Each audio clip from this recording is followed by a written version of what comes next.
Welcome to the Vernon Hills Update. The update offers information about a variety of village services. You'll meet a few of your neighbors, and you'll find out about upcoming events. On today's show, we'll cover what you need to know to vote in the upcoming November 6th election, including registering to vote, early voting, and voting by mail. We'll review some Halloween safety tips for Vernon Hills trick-or-treaters who will be out and about from 4 to 8 p.m. on Wednesday, October 31st. We'll mark Fire Safety Month by visiting Fireman Tony Rodkey, who will share some important safety suggestions, as well as a reminder to stop by the Countryside Fire Pancake Breakfast and Open House on Sunday, October 7th. We'll watch the unveiling of a historical marker sponsored by American Legion Post 1247, which recalls that the Vernon Hills Athletic Complex was once a World War II airfield used to train Navy pilots. And we'll enjoy a few sights and sounds from this year's Oktoberfest, which was held on September 22nd at the Vernon Hills Metro Station. Thank you for tuning into the Vernon Hills Update.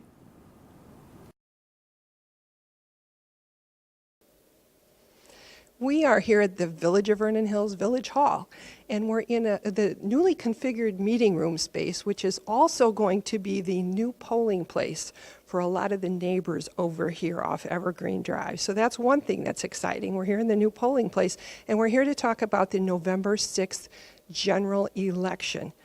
How to vote, how to get signed up, what's on the ballot, how to be involved in the process. And who better to talk to us about that than Lake County Clerk Carla Wyckoff. Lake County Clerk's Office, you are in charge of elections at all levels here in the county for the entire county. That's correct, and we have 2 elections every year, actually. Although not everybody in the county has 2 elections in the odd years. There's a primary in February, a general in March, but then the even years, there's always a primary in March, and then the general is in November. This election is what people typically refer to as the midterm election, and it's on November 6th. Okay, when we talk midterm, meaning midterm of the presidential term, yes. But there's a lot of other people on the ballot, from governor on right down to the school districts and park districts and everything else. Actually, this year it is all the state races, the state constitutional races, congressional races, county-wide races, county board. The actual local races for school boards and municipalities and park districts, those will be next year in 2019. Okay. Well, and as we talk about that, if somebody, you've already talked to me, as you're gearing up for voting for November 6th, you've got people preparing petitions so that they can be on that April ballot already. That's correct. They'll start circulating on September 28th, and they'll file their petitions in December for the election next April. And that will be all municipalities, school districts, parks, libraries, fire protection districts, and the regional school board of trustees. Okay, so that's, if you want to get involved at that level, that's how you do that. We will have some referendums, though, also. There's some voter questions, not just elected things on the ballot. That's correct. We have about 19 public questions on the ballot for this November. There's one county-wide question, and then the others tend to be local. There are some related to school issues. There are others asking the public if they want their municipality to become home rule. There's even one that involves parking in a municipality if you live outside of that district. So there's a whole range of questions on the ballot. It'll be exciting. There's a lot of things, and because there's a lot on there, one of the ways you get involved in your community is just to vote. I mean, just to take part in the process that way. So when we talk about voting for this November 6th election, first let's talk about who can vote, who can get themselves registered to vote. What are the criteria? To vote in the state of Illinois, you have to be at least 17, and you will be 18 at the time of the election. You must be a U.S. citizen, and you must have lived in your precinct for 30 days in order to be registered, and then you can vote. And when we talk about that, then how do you, it used to be you had to be registered quite a bit ahead of the election. You had to go through a process to show your documents, show where you live, show your name, show all that stuff. Now the process has opened up quite a bit. So can you talk about how a person can get registered to vote? Sure. Actually, in the last, I would say, 15 to 20 years, there's been so much legislation in the state of Illinois regarding registration and voting. And in Illinois, both of those aspects have become very accessible to voters. To register, there are a number of different ways. You can register through a deputy registrar, for example, at your township office or public libraries. They typically all have, all precinct committeemen for both parties are trained as deputy registrars. You can register by going to the Department of Motor Vehicles if you have a transaction there. They always ask you if you want to register or update your registration. You can register online through the Illinois State Board of Elections website. You can also go to our website, lakecountyclerk.info. You can download a paper mail-in form. So there are a lot of different ways to register. There are some deadlines. To register with a deputy registrar, you have to do that by October 9th. To register online, you must do that by October 21st. But the important thing to remember is in Illinois, since the legislation changed in 2016, you can actually register in the polling place both during early voting and on Election Day, and you can vote at the same time. Okay, so if you didn't get around to it, you can find a way to vote. And one good thing to do is you can go on your website and just plug in your name, and you can find out if your registration is up to date, just to check. Yeah, you can use lakevoterpower.info. That will take you to a page with prompts that will ask you for your house number, your name, I believe your birth date, some other information, and it'll take you right to a page that first of all tells you whether or not you're registered. And if you are registered, that's the same page where you can actually preview your own ballot. And those are now on our website. So you can actually go to Lake Voter Power on your page and preview your own ballot before you go to the polling place. So you don't get all those questions from all those, you get exactly what's your ballot's going to look like on November 6th when you go in. That's correct. Plus, I just mentioned a minute ago that the legislature has made it very easy to register. They've also made it very easy to vote in the state of Illinois.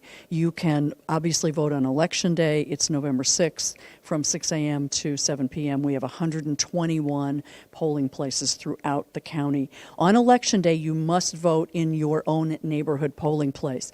But we also now have early voting. Early voting will start on October 22nd. We have 16 early voting sites around the county, and they are what we call universal.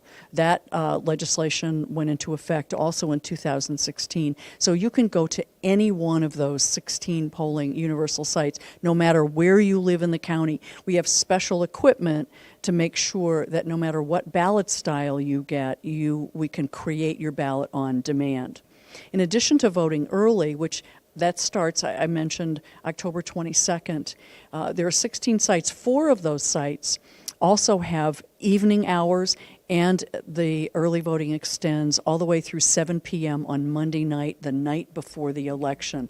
And those 4 sites are the Gurnee Village Hall, the Jane Addams Center in Waukegan, the county clerk's office, and also the Gurnee Village Hall. I'm sorry, I think I said that twice. The North Chicago City Hall is also one of them. Okay, and we can go over in Prairie View too. There's an early voting site right connected in with the township offices. You have to check and see what times those places are open. They aren't as open as long as those Gurnee and North Chicago ones, but they're close by, so you can do it after work. Some of these places I understand are even available in the weekend. Yeah, the regular, all the sites are open on Saturday. These 4 special sites, mandated sites by the statute, are also open on Sunday, and Sunday on that last weekend.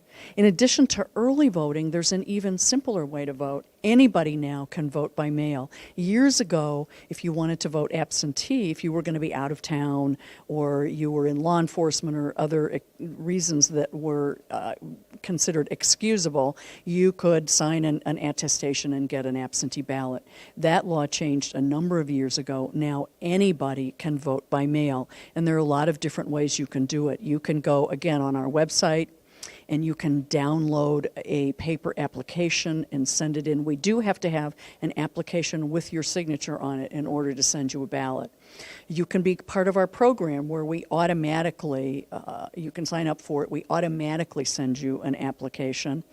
Or you can, on that same Voter Power page, your own individual page, you can actually go online and request a vote by mail ballot. And when it comes to vote by mail, a lot of us aren't using regular snail mail that much. And so, but before we started rolling tape, you said just as long as that ballot is postmarked on Election Day, November 6th, it has time to get back to you. You don't have to worry about that. That's absolutely correct. You could start requesting a vote by mail ballot 90 days before the November 6th election, which was actually August 8th. So we have thousands of applications already waiting. We can't actually mail out ballots. Don't get frustrated. If you send in your application at 90 days, we can't mail out ballots until 40 days before the election, which is September 27th, and we'll begin mailing those out. And you're absolutely correct. As long as your vote by mail ballot is postmarked by the end of the day, Election Day, we have 14 days to receive it in our office, and it will still be cast. Well, and as we talk about that, that explains why sometimes the voter counts on some things, like if it really tight elections, you might not have the final count on election night. That said, that's another thing you can look on your website for, because you keep tabulations of all the elections as the votes come in. That's correct. In fact, the results on election night are not official. The election is not actually over until 14 days after, and that's because we have late arriving vote by mail ballots. We have military and overseas ballots that are coming in that are often late, as long as they're postmarked. We also have provisional ballots that the law allows us 14 days to process those. So we are doing those. Although on election night, I would like to correct what I think some people have a sort of a misconception about. On election night, as soon as the polls close, we begin transmitting results from each one of the polling places, transmits the results over a very secure line into our secure server, and we start posting those results right away. Now, those initial results are just from Election Day. As soon as we finish all of those transmissions from the 121 polling sites, because we can't interrupt those once they start, as soon as those are finished, we will then upload all of the early votes. And then after that, we'll upload all of the vote by mail ballots that we have already received. So those will come in actually on election night, but they'll be uploaded after the election day. So keep looking at it, and there's even a little button you can click on our website where we have the election results.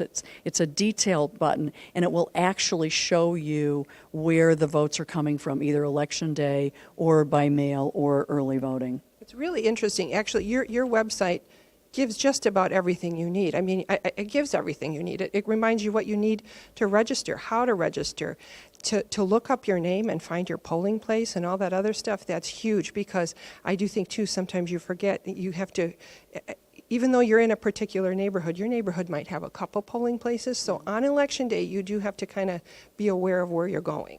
Yeah, if you go to our website, lakecountyclerk.info, we have tried to, as you say, there's so much information, so we've tried to simplify it a little bit. And if you look on our home page right now, there'll be over to the right in the center of the screen an icon that has the title of this election, November 2018. And if you click on that, it takes you to one page that has the link for every possible option for registering, for voting, for finding your polling place, and also it'll have a list of all the candidates.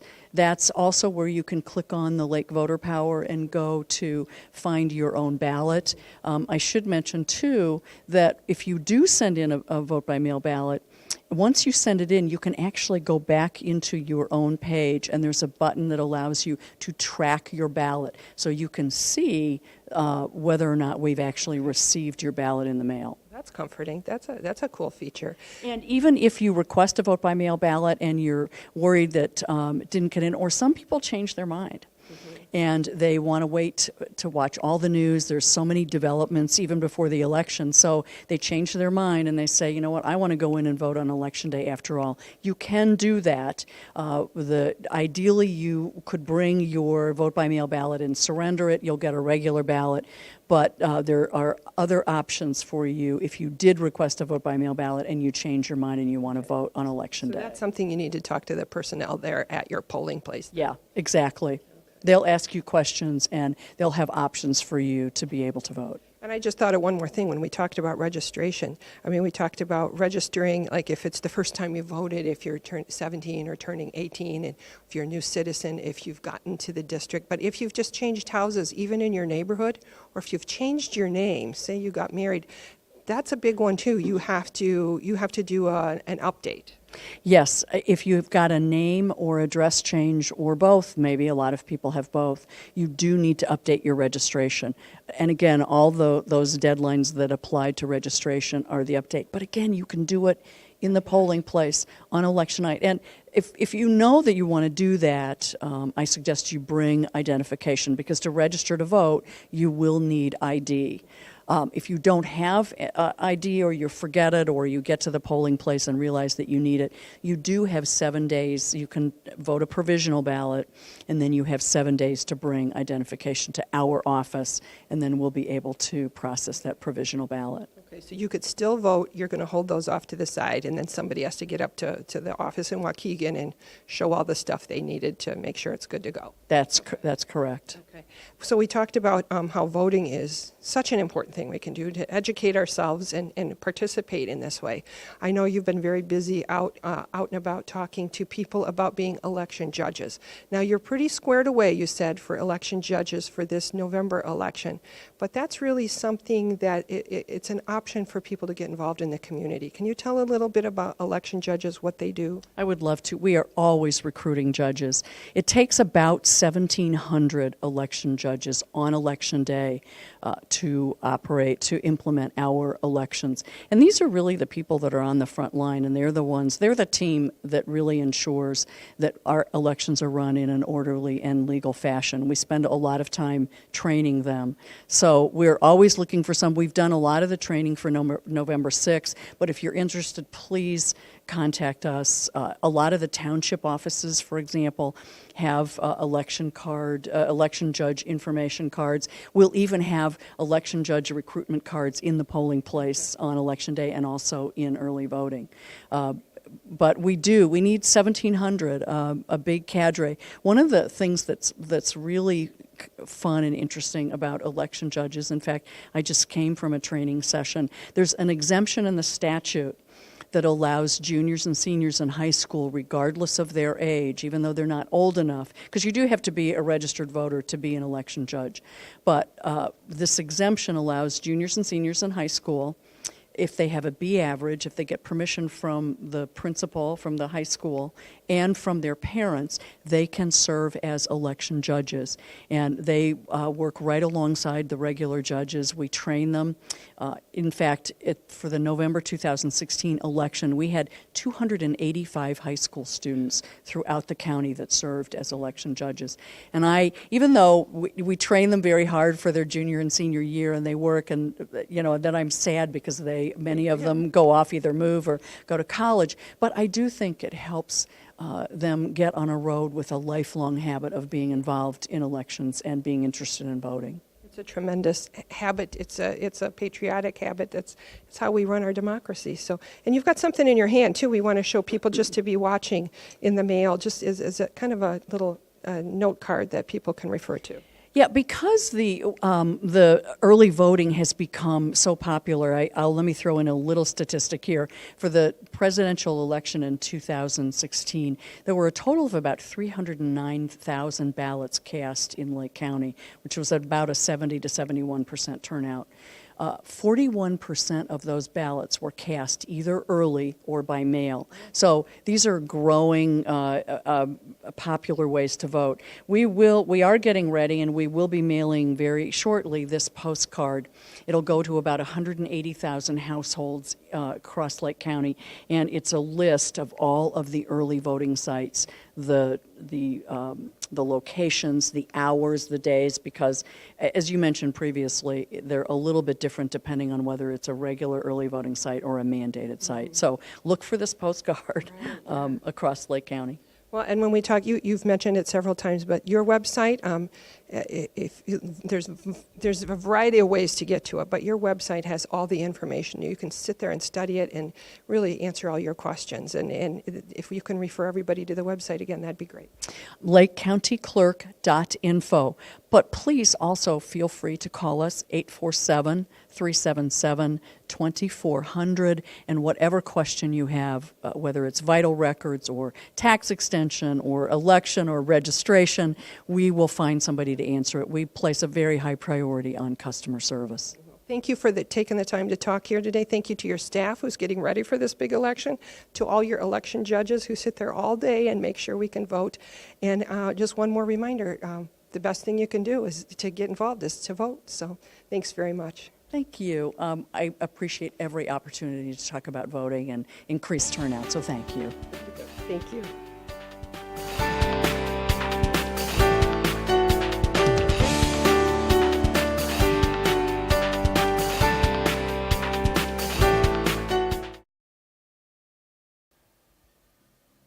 Hi, I'm Kim Christensen with the Vernon Hills Police Department.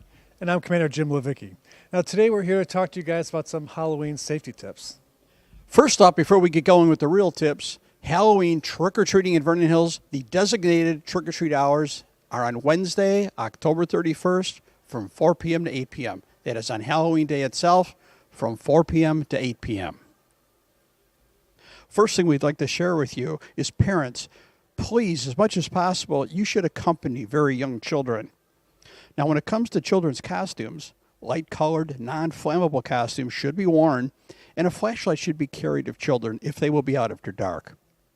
When planning a costume, keep in mind that long costumes and high-heeled shoes might be unsafe when crossing streets and climbing stairs. And if you can, think about using makeup instead of a mask. Sometimes masks can obstruct vision.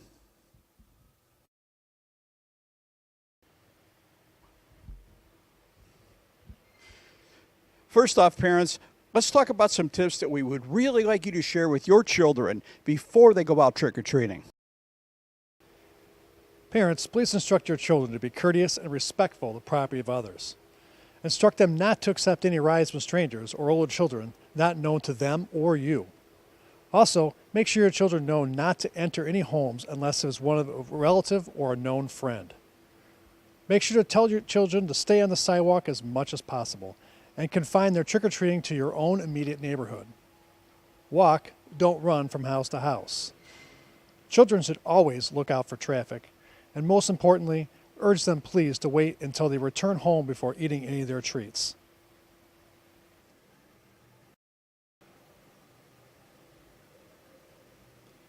Now parents, please make sure to inspect your children's candy for anything that looks out of the ordinary. Throw away any unwrapped candy or fruit, and always remember, when in doubt, throw it out. Drivers, please be ever mindful of those trick-or-treaters that are out walking. And do we have to even mention this? No cell phone use while you're driving, and that includes no texting. Now, for parents at home, please do not invite children into your home.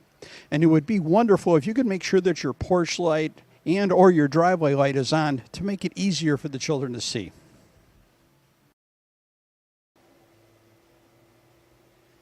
Well, as we do 52 weeks a year, if you see anything, hear anything suspicious or out of place, a vehicle, a person, a thing, a noise, please call 911 immediately. We'd also like to thank Halloween City on Route 21 for their assistance and cooperation in the filming of this public service announcement. And before we say goodbye, one more time, trick-or-treating hours in Vernon Hills, Wednesday, October 31st, from 4 to 8 p.m. Well, on behalf of Chief Patrick Reese and everybody at the Vernon Hills Police Department, have a safe and happy Halloween.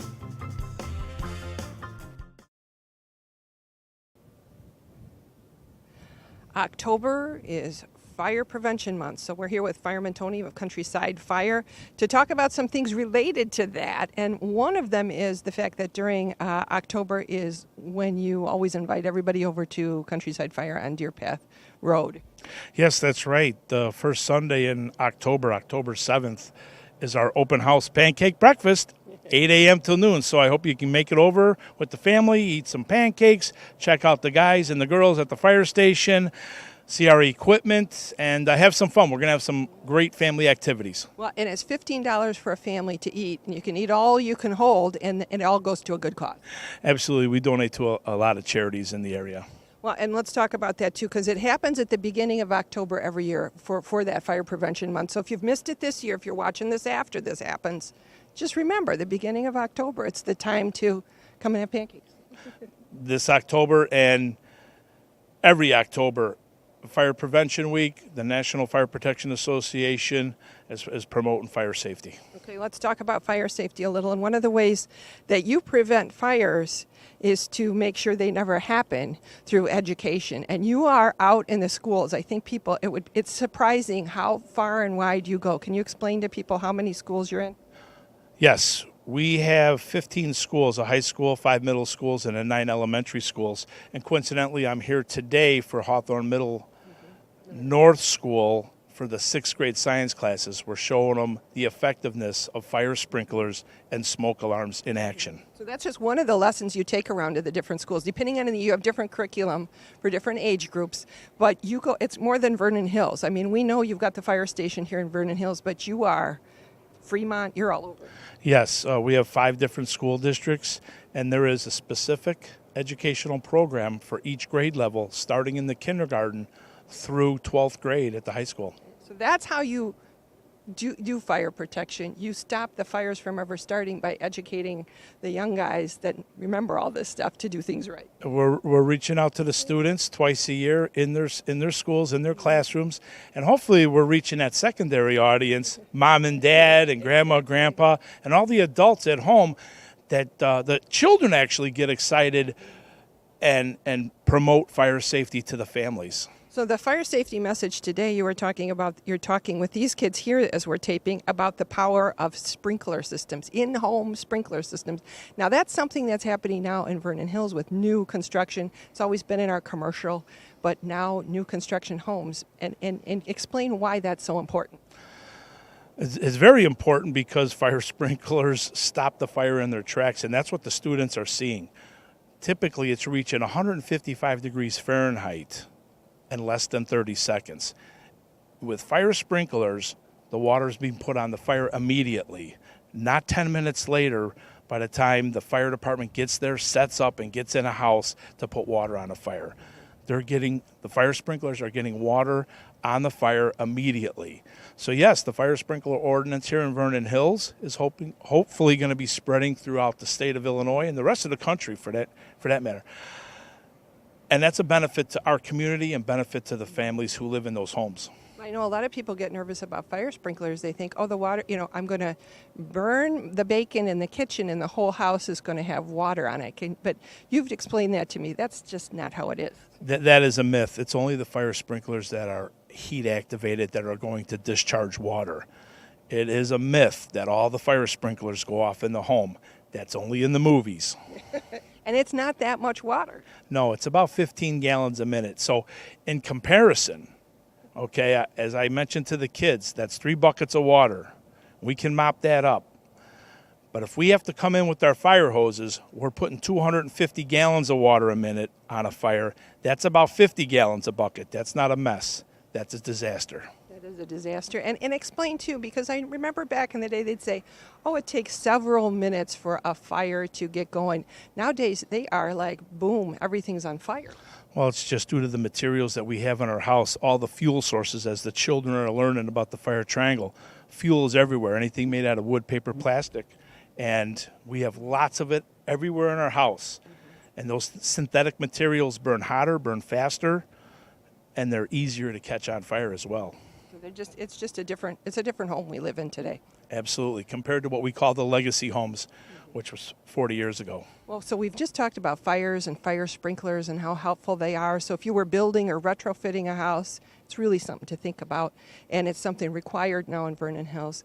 Let's talk about some other things that families can do at home to make themselves safer before something strikes, to keep safe all through the process. Well, the first thing is to make sure you have working smoke alarms. Many homes already do not have fire sprinklers, and it's not required to retrofit your home. However, as Lynn mentions, you put an addition on, now you have other requirements. But smoke alarms help save lives. Working smoke alarms being a key word, working. Test your smoke alarms monthly. Change the batteries when we change our clocks. That's coming up November 4th. So just a couple of weeks away, we'll be changing our time. That's a reminder to put fresh batteries in your smoke alarms. Have a home fire escape plan. That's something that the children learn throughout the years. They practice in school. The schools know it's important. It's just as important at home because most fires, more than 90% of the fires that take place in the United States, are in homes. So we need to know what to do and where to go, and that comes down with putting a fire escape plan together with your family. And then prevention practices, unattended cooking. Big problem in the United States. You got to watch what you heat. If you burn candles in your house, when you go out, blow them out. Unattended candles are another big problem in the United States. We can't leave candles burning unattended. Blow them out when you go to sleep. Blow them out if you leave the house. You even said blow them out if you're leaving the room because you're not there watching what could happen. That's true. And if you have pets, it could lead to a problem. Exactly. And I know you've said, too, have a meeting place so if something bad does happen, regardless of whether it's, fire or whatever, know where to meet and know how to call somebody. So, like, if you put your cell phone down, how do you connect back up as a family? Well, once you get outside, we could probably go to a neighbor's house. There you go. And that would be the thing where you all discuss as a family before it happens so you know what your plan is. And that's the whole idea of a plan.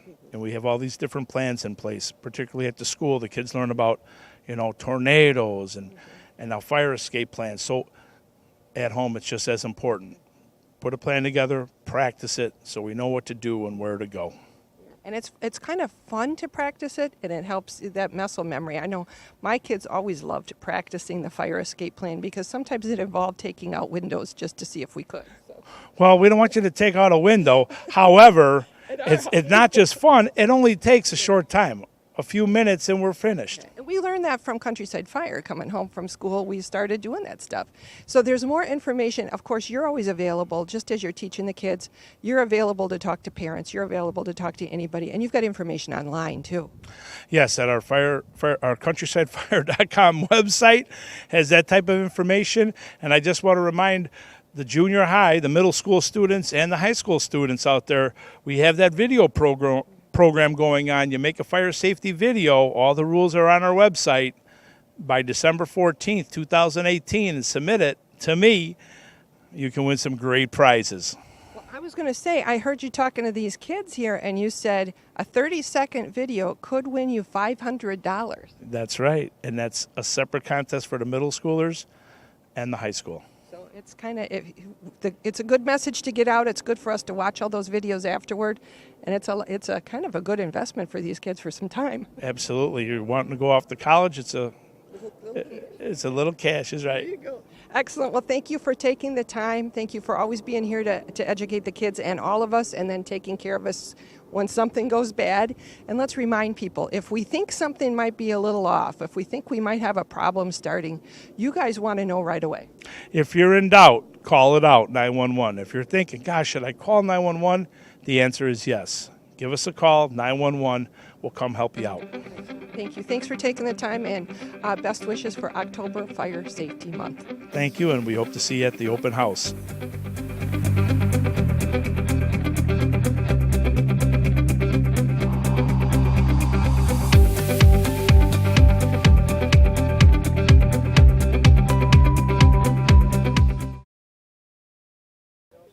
We are at Vernon Hills High School on a beautiful September evening, and there's something very special going on here today. We are with the American Legion Post 1247. We're with Commander Todd Renahan.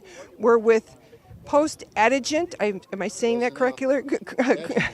Adjutant Craig Warner, and they're here to talk about a project that is really quite spectacular and quite special for our town. Commander Renahan, can you tell us what we're standing in front of right now? We're standing in front of the historical marker. The state of Illinois indicated that this is, in fact, a historical site. Back in 1942, World War II pilots trained here to prepare themselves for World War II and protect this country. And how do you go about getting a historical marker? I mean, that seems like kind of a special thing. Well, you have to sell it to the post, which we did sometime around the first of the year. And I'd had some experience in having these in, and I suggested that these are really nice, and it's a great thing for the community, and it's well received. And we were asked by our national authority, since we're observing the 100th anniversary of the founding of the American Legion, they asked each post to do a project.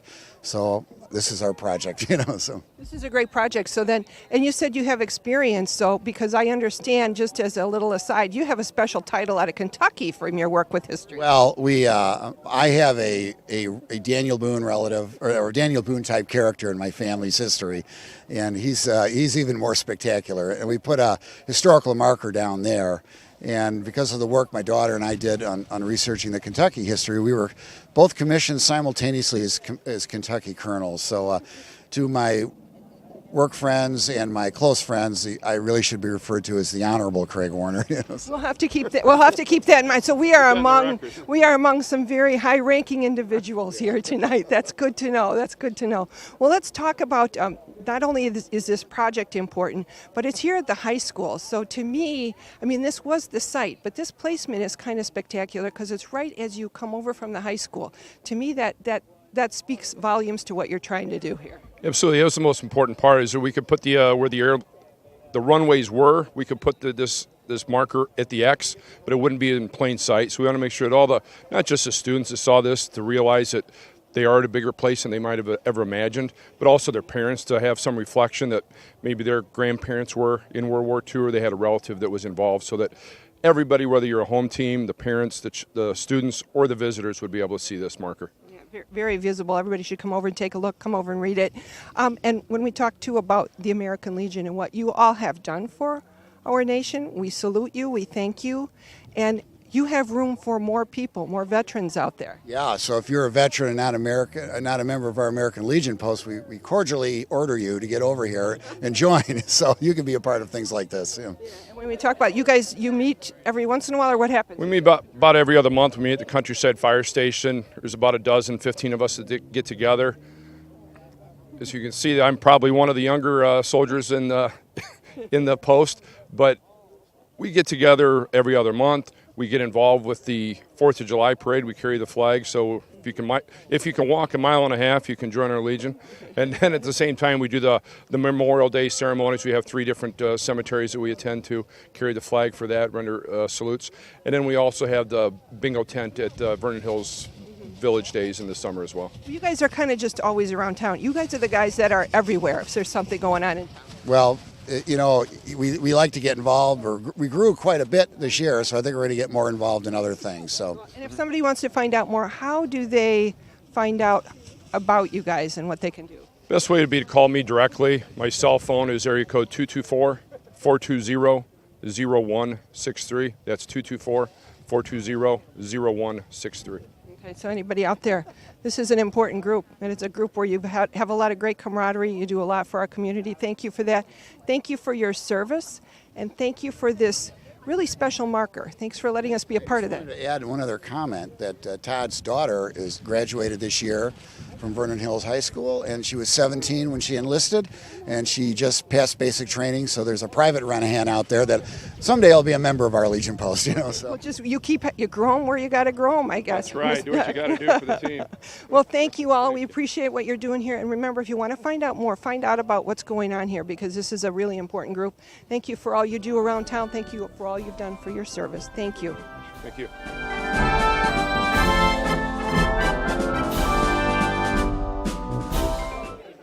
Well, when it comes to what we're doing over here at Vernon Hills High School, this marker, this community, this history, it's really overwhelming, and it is a partnership. The Legion came up with this idea, but what a partnership with the high school, and what a journey this has been. We are with Prentice Lee, the superintendent of District 128, as well as the founding principal of Vernon Hills High School.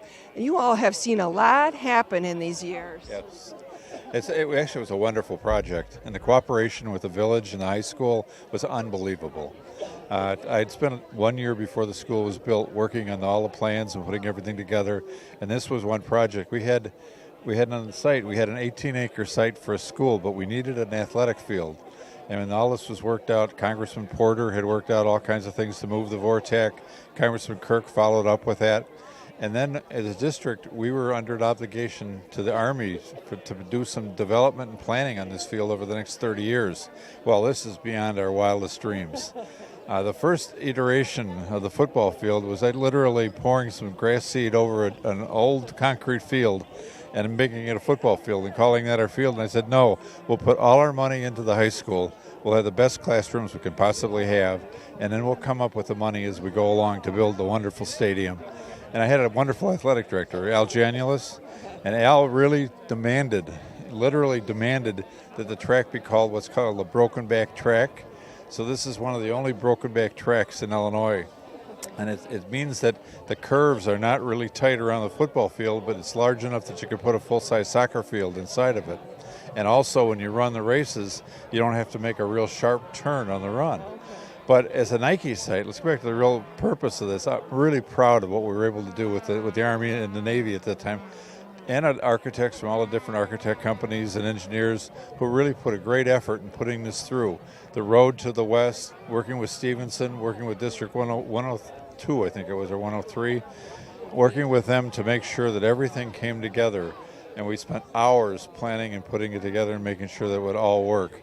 But to honor the military people who really put in the effort preceding everything that we did is really an enormous credit to them and an honor for the district, from my perspective, to say that this is a wonderful thing that we were able to do. And tonight's presentation was just terrific. It is definitely hallowed ground, I would say. Oh, yeah. Well, and I think when I came to the district 14 years ago, one of the first people I met was Jim, who had just retired at Vernon Hills, and Jim was doing some project work for the district. And I love history, and I knew Jim was the man who did a lot of this back work, and so he spent a lot of time letting me know the history of this site. It was just fascinating and amazing, really, when you see what's out here now and the cooperation between the school district, the local government, state government, and federal government, and you think what it took to make all that happen. When you think about the world today and cooperation, is beyond amazing. We are so honored and proud to be a part of this, a part of the historical marker, a part of hosting our veterans tonight at the football game, for the sacrifices that they all made. And there are many of those stories across the country of sacrifices that communities made and young people and their parents on behalf of this country. And in our area, of course, this is a significant story that impacted the whole country. 17,000 pilots, Craig Warner talked about tonight, were trained in this area. That's astounding. So for John Gilliam, the principal of Vernon Hills now, and myself, this is just such an honor to work with Craig on this project, and for the school and the school board to support it. And we're just so happy to be a part of hosting this historical marker here and continuing to tell those stories so they're not forgotten by our current generation and future generations to come, that people actually see this when they're out on the athletic field at events and ask questions and read it and then ask questions about, wow, what's the story behind this? It's absolutely amazing. It's astounding. Oh, it is. It's unbelievable. And you really can't underplay the effort that Craig Warner put into this. He started on this when I was still principal. Oh, he was about everything about really recognizing military and everything that was really involved in this whole project. And it handed to him to be that persistent to stay with us to this point. And I think he's done a wonderful job. And this is a great marker. This is terrific. So it's the history continues, the American ingenuity story continues, and working together continues.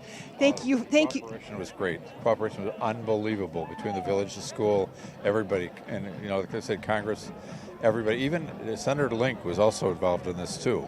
He came up with some money, and then we had CDW, and we had Rust-Oleum, obviously. So we had a lot of people that really came together to make this happen for the high school and the whole community in District 128. This is a wonderful thing. This is a gem. It's just really important for the current generation and generations to come that they know the story behind what was here before this beautiful athletic complex, because it is truly an astounding story. is an astounding story. Thank you for all you do. Thank you for all you've done. And let's have more great history to come for more stories from here. Thank you. Good evening. Good evening, everyone. Thank you for coming.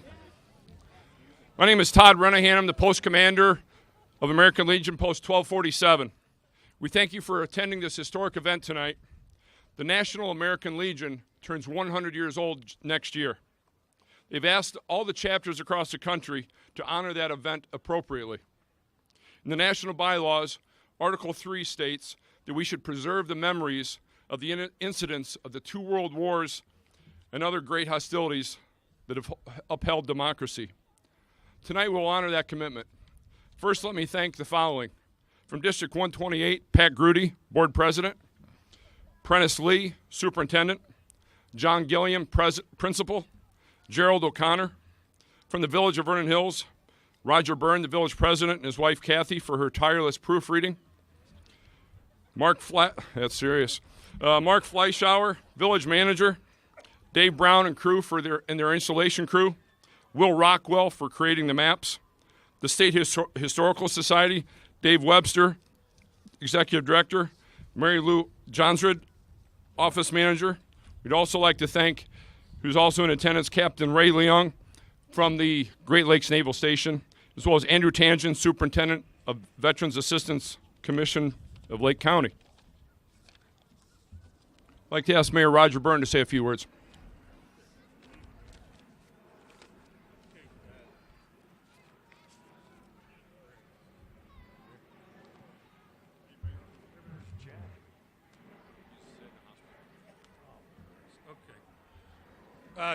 Good evening. I have to be brief or I'll spin off on the whole history of this site and how it wound up in Vernon Hills.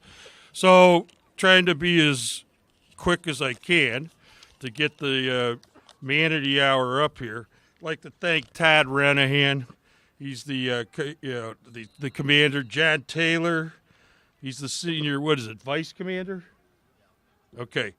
And unfortunately, I just was advised John's in the hospital today. So, and he came on Tuesday night to the village board meeting and did a great presentation telling us, what was the sign's all about and making sure everybody was invited to come here to honor the soldiers that trained here during World War II. I'd also like to thank my next door neighbor, Craig Warner. Craig is right there. Craig's wearing his sunglasses. Craig worked tirelessly on this project, and he did a great job.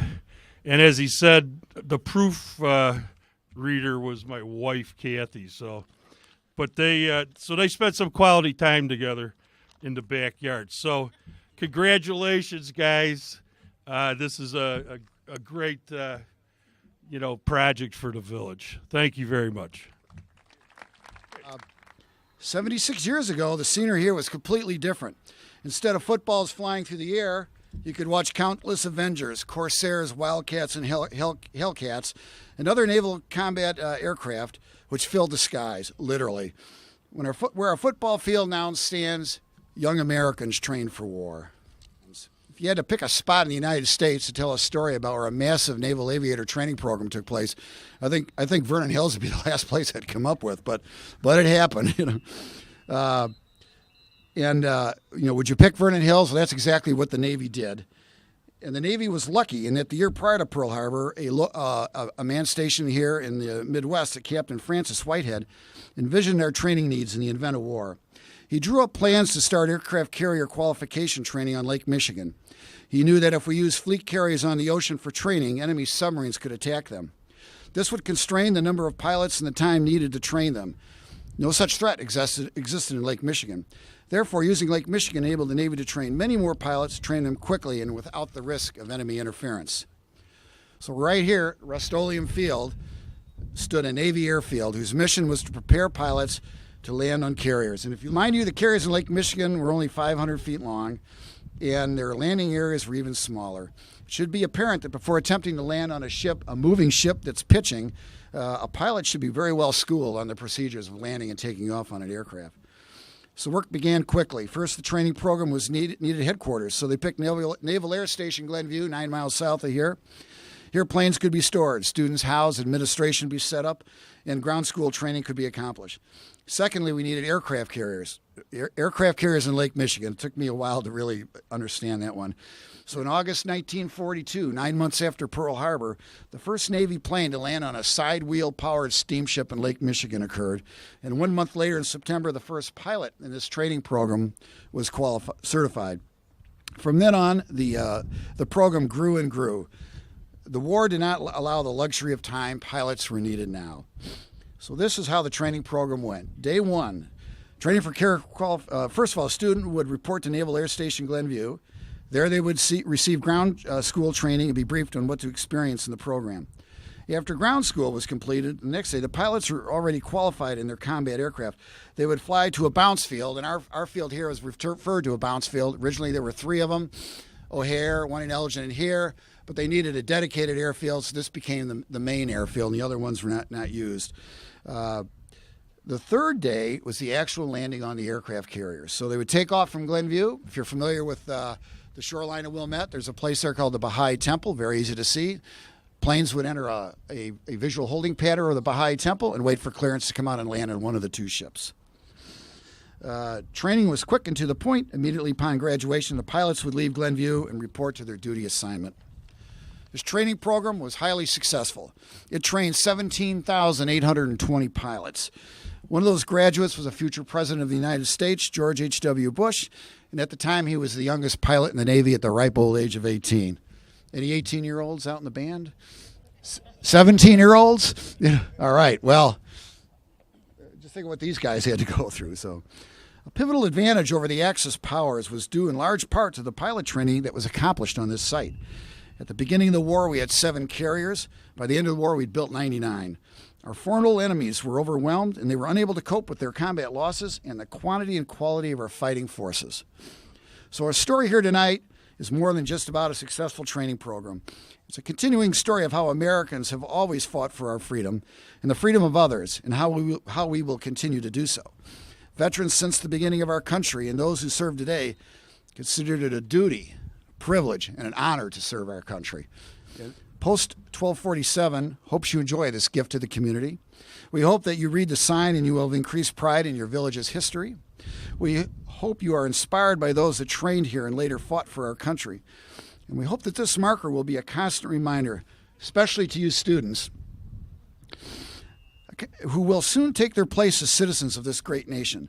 Let this historical marker remind you of the sacrifices of the past and the great things we expect of you in the future. American Legion 1247 thanks you for coming here tonight, and I think the speech making is over with, and it's time to see this marker. So.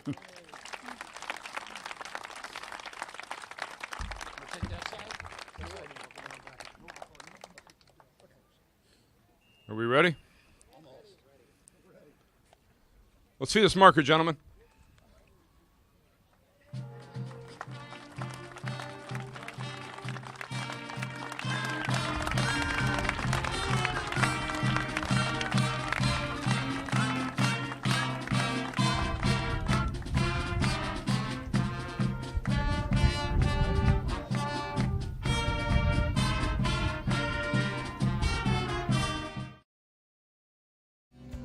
We'll close this edition of the Vernon Hills Update with a look back at some sights and sounds from this year's Oktoberfest, which was held on September 22nd at the Vernon Hills Metro Station.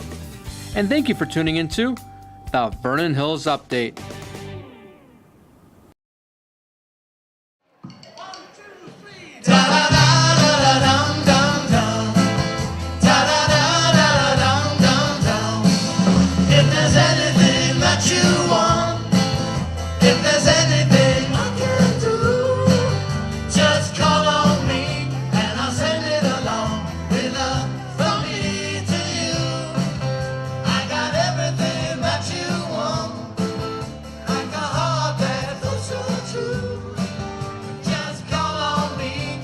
Send it along with love from me to you.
Well, this is a group that keeps a lot of stuff going on here in town. Summer sell.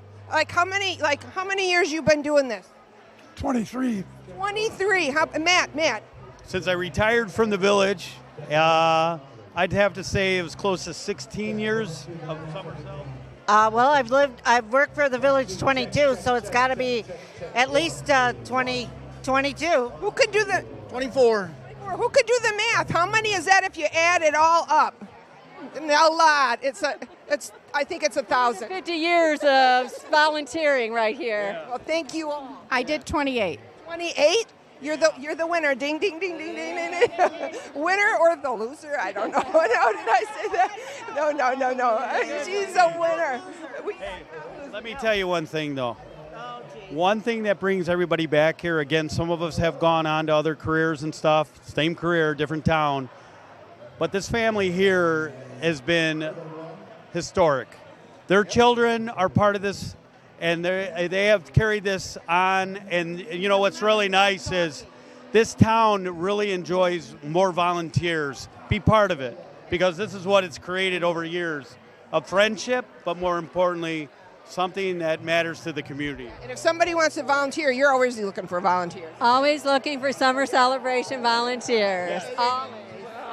Thank you for all you do, and happy Oktoberfest.